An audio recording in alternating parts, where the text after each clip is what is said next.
Hello, QuaranCon. Let me make sure I've got everything muted here, or the right things muted. Test, test. Can you hear me? Oh.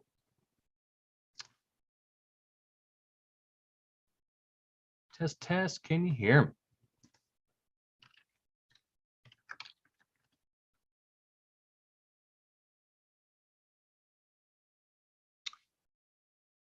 Let me turn my speakers on just to make sure. Okay, good. It sounds like I'm coming through. Got the technologies happening. Well, good evening, QuaranCon. It is super awesome to be with you. My name is Jeramy Goble, fantasy and sci-fi author. Man, I haven't been out in public much during the old COVID shenanigans. Just has got no audio.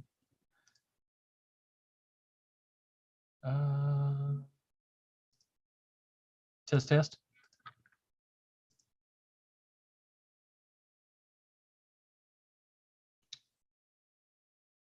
Test, test, test. Okay. I'm told to keep going. Okay. We have audio. So anyway, thank you for having me. It's super great to be here. Haven't done a whole lot of public book stuff in a while because of all the COVID shenanigans. So I'm really glad to be here. As I said, my name is Jeramy Goble, fantasy and sci-fi author. I need to trim my beard. Look at this mess. That's ridiculous. Fantasy and sci-fi author. Let me see. My first trilogy is a space opera, the Akkalian Tales. I've since written a standalone dark fantasy, Coven Queen. I've started a new series called Moving Targets about Briz and Bela, immortal bounty hunters. I wrote this a few years ago, and since this is going to be an ongoing series. It's an action adventure series meant to be fun. But I've also started an epic fantasy series called Wrathlore, and last year I published the first book in that one called Eulogy for the Dawn. So enough with the unrelated book plugs and spiels and stuff. Let's get to some reading. Again, Briz and Bela, this is meant to be a fun, accessible action adventure, light fantasy, accessible for anybody, any ages. It's clean, no cursing. I don't think there's any blatant trigger scenarios. So there we go. Oh, thank you very much, Jessa. All right, so Briz and Bela, the Bronze Age of bounty hunters. Gonna start out reading the first chapter. This is it's based on or the premise is immortal bounty hunters, and this one is set in ancient Egypt. So here we go. Chapter 1. Briz and Bela. 38th year of Montuhotep II. Don't worry, I won't turn every page and show it to you. Or I won't turn the book around for every page and show it to you. All right, so 38th year of Montuhotep II. Chapter 1, The Double Stinger. This is told from the viewpoint of one of the main characters, Briz. Bounties for these scorpion beasts don't come up very often, and that's fine with me. The scorpions, or scorpirons, outer scales are as hard as rock and resist even the newest bronze blades. So just a quick little footnote. A scorpiron sounds very much like scorpion. They are a humanoid scorpion. Crazy stuff. It's kind of like the guy on the cover. Okay. I'll stop interrupting myself. I'll start over because it was just a couple of sentences. Bounties for these scorpion beasts don't come up very often. That's fine with me. A scorpiron's outer scales are as hard as rock and resist even the newest bronze blades. Their tails pack as much punch as the fattest man's legs, but whip about like the thinnest woman's arms. And then there's the stinger and venom, lethal. But life is lethal after all, and until the world takes me down, I'll take my chances if the pay is right. I knelt behind a tree and peered around at the nest long enough for the patrol to circle their large home 4 times. The tree was the closest object of cover before a long, flat expanse leading to the nest. A thick sandstorm was rolling in, and all my squinting made it hard to maintain a clear line of sight on the patrol. It took them a while to complete the circuit, and while I was glad to have the storm for cover, I worried the patrol would pass before I felt good about making my final approach. As I monitored them, I used the time to dip into a pouch and scrub myself in a slurry I made from local sand and scorpion urine. It took me days to collect that mess, and even through the wind of the storm, the smell found a way to sting my nose. Ugh, at least you scorps pay well, I thought. After the patrol passed a 4th time, I waited for their torchlight to disappear around the side, and I sprinted out. The light from the nearest fire helped me keep my bearings. I stayed low to the ground, but slowed to a jog as I neared the fire. Before its light could spoil my approach, I cut off diagonally for a darker edge of the nest. The wet sand on my skin, cool at first, started to dry and itch. In one movement, I flipped my bow over my shoulder and came back with my club, a memento I took from my last scorpion bounty. It's a huge femur type of bone, almost twice as long as a human femur, I'd say. I've collected horns, tails, scales, and skulls from other jobs, but my scorpion leg bone is the only one that's been of practical use to me. It serves as a pretty decent club. I get it dipped in bronze every so often to protect it from chipping and splintering. And the metal adds a bit of weight from just above my hands up to the business end of the thing. It makes a mess when it smacks into something, but it's effective. I pinched one eye closed to keep it accustomed to the darkness so I could see better once I was away from the fire. I stumbled up to the outside of the edge of the nest even more and knelt down on a knee. While closing my other eye to help it catch up, I listened. The wind whistled and sand scratched at my eyes and filtered through the brush. Occasionally, the closest fire would pop and crackle. No sounds of the scorpions yet. Even with cloth around my mouth, my skin crawled as my teeth slid along on the grit and persistent sand that found its way in. I opened my eyes and blinked quickly again before setting off along the edge of the nest again. By design, paths into and out of these nests were infrequent and not easily noticeable to try and deter would-be attackers from doing exactly what I was trying to do. I had no other choice but to follow the edge of the nest until I found an opening, but I crept along in the same direction as the patrol to maximize the time I had. From the previous scorpion bounties I've taken, I learned that as a species, all these humanoid scorpion things construct and refine their nests with similar designs. The younger warriors without families live and work towards the outside of the nest. What I would call officers and leaders live and work in the next ring of the nest, with the females and young being protected and living in the center. From all I could gather, my target would be located in one of the interior rings. Again, I had no desire to deal with or kill anyone but my bounty. There's no money in extra killing. I traced around the edge of the nest longer than I wanted to, so much so that I caught up to the faintest hints of the patrol's torchlight. But just as I saw them, I came across a trail cutting into the bushes. While waiting for the patrol to move on, I closed my eyes again and focused on every sound I could identify before entering the nest. The wind continued to howl, but there wasn't a fire nearby. This time, I was able to make out faint sounds of hissing and clicking, and the odd hint of broken, human-sounding syllables. There wasn't anything I could understand, but I didn't care. All I knew is that I wanted to steer clear of those noises. But some new sounds found me anyway. The conversational clicks and light hissing of the patrol grew louder. With a violent twist of my neck, I turned and saw the patrol's light returning. They must be changing it up. I panicked internally. Reversing direction? I had nowhere to go. It was too late to run back out to the cover of the trees, and the nest's entryway was too exposed. They might see me when they walk by. I wasn't sure how far down the initial path I would have to go before finding somewhere to hide. I've got to take them, I decided. Face out and crouched behind over my shoulders. With a gentle tiptoe, I stepped just inside the nest entrance, spun to face out, and crouched around the corner. My heart raced as I held my club over my shoulders. The chatty snips and pops grew louder. I prepared to make a lethal lunge. Hints of stirring shadows slid into view just ahead of me. They grew longer and darker as the scorp's contrasting torchlight approached with them. Maybe they won't turn. Maybe they won't look. The first of the two scorps stepped in front of the entryway. I wiggled my club as the second scorp stepped into view, both of them staring straight ahead. I pushed up on the balls of my feet as they both took another step and then another. With another step, they almost passed the entryway. The focus of my vision blurred from a quick pulse of adrenaline as my anticipation could decide whether to attack or be relieved. Just one more stride and they'll pass me. Inches from passing the entryway, the scorp closest to me turned to look in the nest. Did it see me? I couldn't risk it. I launched up from the ground and came off my feet as I brought my poised club down on top of the closest scorp's head. I didn't want to give either of them time to squeal, hiss, or pop a warning to the rest of the nest, but I didn't want to kill them either. Scorps let off a nasty stench when they die, which would be just as much an alarm as their sounds. I just needed them unconscious. The first scorp crumbled to its knees and slumped onto its side. The second one sucked in a massive breath and ripped out a reverse hiss of crackling rips, but it started out soft and didn't even last a second.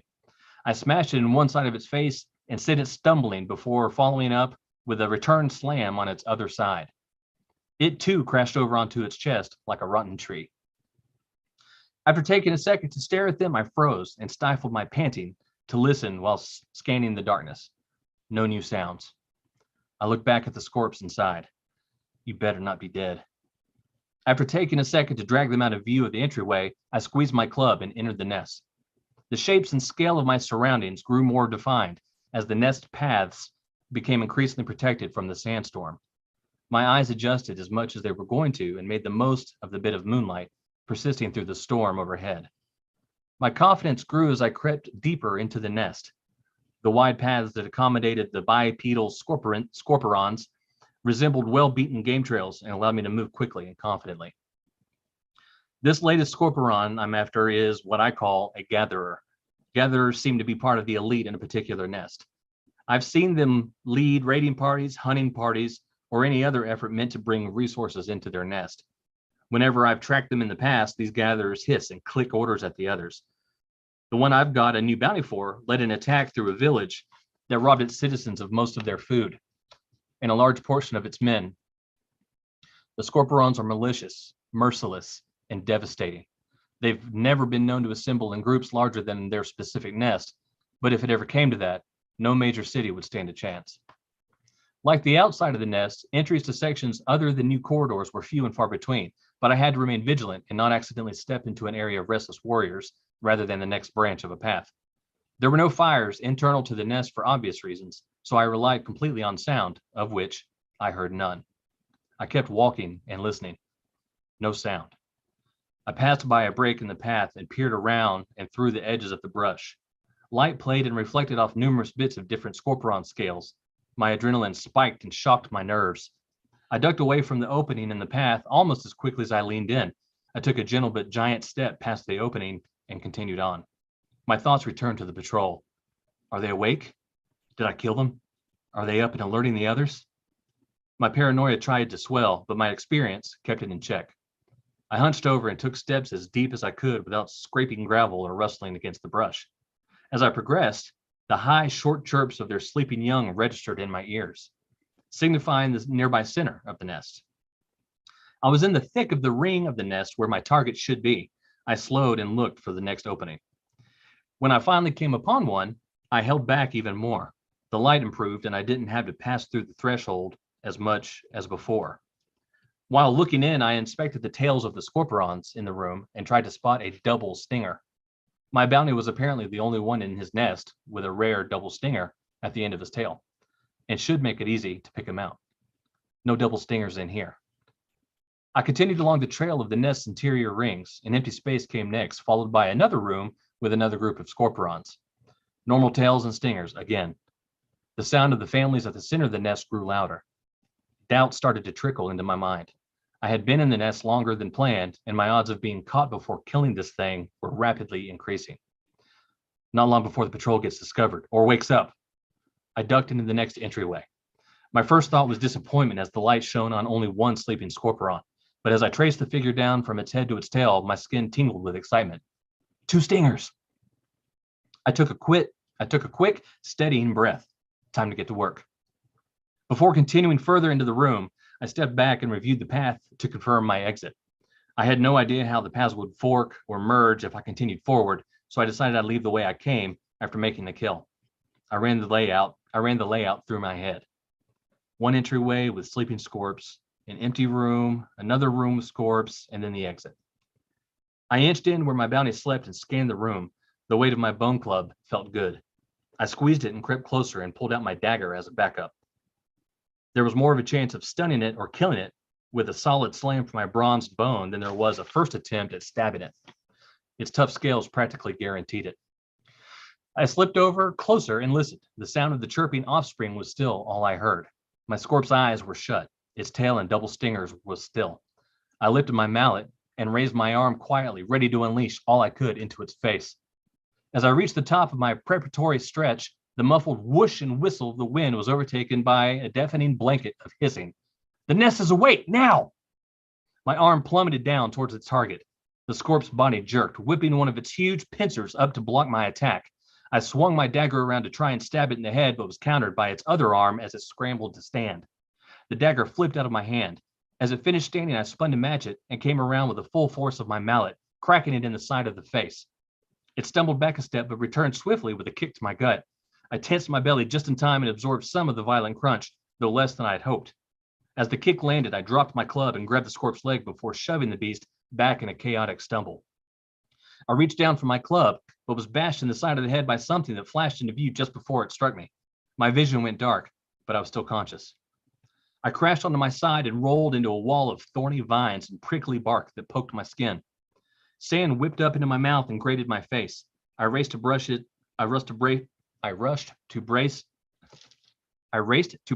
the sand as the chirping of the offspring stopped. In its place was only hissing, clicks, and pops. More are coming. Got to get out of here.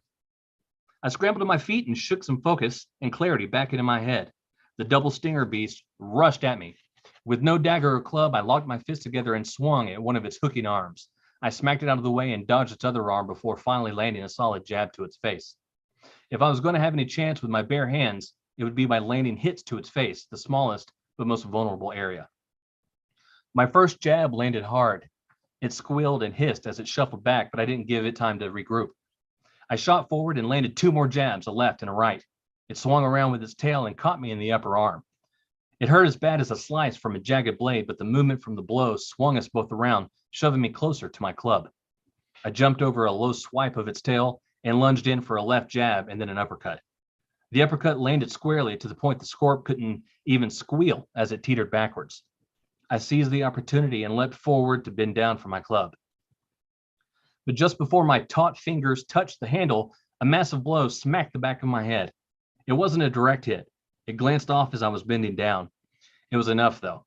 I tumbled over my club, rolled, and landed on my back with hazy eyes. My vision returned quickly, but a slab of dread crushed my soul. Looking up from the ground, I saw that 4 warriors had entered. 2 held spears and stayed close to the chamber's threshold.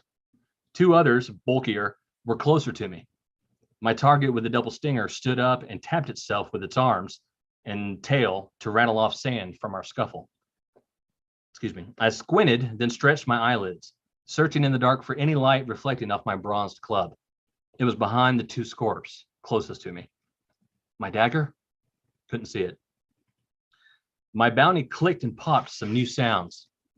The guards at the door responded, but I didn't know what they were saying. They must have known I was coming, or had been listening to me infiltrate the nest for a while. They hadn't killed me yet, so that was good. One of the 2 closest scorps walked towards me, clicking and hissing to the others. Again, I was still alive, so I wasn't too worried. Besides, before I really had time to panic, the approaching scorp fell down on all 4s and bashed me in the head with one of its claws. All of that fighting, my fading mind thought, for free. My awareness of life returned and my eyes opened to dawn's bruised blue sky far above me. My head throbbed while registering the increasing light.